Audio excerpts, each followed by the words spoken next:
આ શું થયું ભાઈ? એક્સિડન્ટ થયું ભાઈ. તો સારું થયું ભાઈ. તમે તો રાજી થઈશો ને ભાઈ. અને આ તંબુરો શું લેવા લઈ આવ્યો અહીંયા? ભાઈ આ તંબુરો નથી, આ ગિટાર હે અને હું આ વર્ષોથી વગાડું છું. વગાડું અત્યારે? ના ભાઈ કાઈ નથી વગાડવું. શાંતિથી બે અને કોકને બેહવા દે. આ તો શાંતિથી બેસ. હું અહીંયા શાંતિથી બેહવા જ આવ્યો. પણ આ તારું એક્સિડન્ટ થયું એ ઘરે તારી ઘરવાળીને ખબર હે? ના નથી ખબર એને. જો હું એને કહીશ ને તો મારી ચિંતા કરશે, જમશે નહીં. ખાલી ખોટી ઉપાધિ શું કરાવી દે બિચારીને. ઈ વાત તારી સાચી, પણ ફોન કરી દે. એમ તો તું ઘરે જઈશ તો ખબર તો પડશે જ. હાલ તું કેસ એટલે કહી દઉં.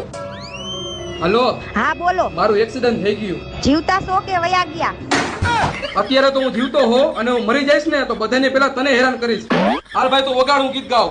હો માંગી એવી મનને રાણી કદી ના મળી. તો તું આમ ગિટાર વગાડેસ? હા ભાઈ. જોઈ જાય છે તમે બધા શું મને હેરાન કરવા હાટુ જન્મ લીધો હે?